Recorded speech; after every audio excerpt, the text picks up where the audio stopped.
তোমায় বলে আইছে বলে আর আগে একবার তাও খাইবা বলে এই যে খাবো তাই তো খুঁজতেছি ভাই তুই তো এলাকায় খুব নাম করে লাইছে তোমার তো গোস্ত রাঁধছে কি গোস্ত রানছে পোলা রানছে বিরিয়ানি রানছে দুনিয়ার যত কিছু আছে সব সাঙ্গবাতি রানছে হেনে তরে নিয়ে যে খাওয়ামু তাহলে আমি সাথে নাম যাই কুকুর খাতক জমাই বলে তুমি আছে খাদক জমাই না কিভাবে শিক্ষা দেয় নাকি শিক্ষাটা দেয় দিই মনে কথা পানির মধ্যে আমার ঘরে 2 কেজি তেলে ভাত রান্ধার খাই আছি কিচ্ছু হইতেছে না ভাত তুই খাই আলাদা যা তারপরে পুরি খাইতে যা তারপরে কিচ্ছু হয় নাই ওই করেন গত অনুষ্ঠান এলো বললাম তো তুই বলে 20টা রোজ বলে একবার বলে খাইয়া লাইছে ইষ্টি দাদু 30 জন 30টা রোজ পাক করছে তার 20টা আমি খাইছি ওটা কি তোর বাপের টাকা ভাগ করছিল না ওনা তো তোমার বাবার টাকা বানাইছিল না হ্যাঁ করে টাকা বানাইছিল আমি খাইছি ও না আমার বাপের টাকা বানায় নাই তোর বাপের টাকা বানায় নাই হের বাপের টাকা বানাইছে তুই যে খাইলি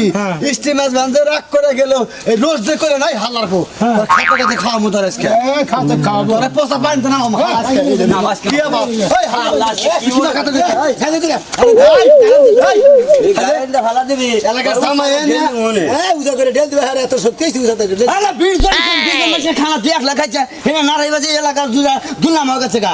তো তোমার বাড়িতে কি খাইছি কিরা খাতো কইছা তুই তার খাতা গাছ পেটে দিয়ে বাই করি আজকে সকাল থেকে নিয়ত করে বাইরে হইছিস জেনে তোরে পামু হেলে তোর আজকে জ্বর মেরে খাওয়া খাওয়াইয়া একবারে ছাইরা দেবো ঠিক আছে কি এক পয়সা না হাতে হারি কেন হোগায় বাস তোর আজকে তাই দিব কোন দাস খাতে গেলা এই দুজন মাঝে তোরে পোষা বাগানে ডুবাই আছে খাম আই হালকা এই মন্দির জাত বংশ যায় জিনে যা আছে অগরে বংশধর হি নাই যারে খাতো কেন কাজ কাম করে খায়ও তৈরি হবে এলাকায় আজকে দেয় না সমাজে করে কয়ে না এরা একটা বিধি ব্যবস্থা না করলি এলাকায় থাকুন যাবো না এলাকায় যে মাঝে বিয়া করে বেড়াবো একবার ইজ্জত খায় থেকে যেতি এ ওর তো মেয়ে বলান যদি বিয়া দেওয়া না এলাকায় নাকি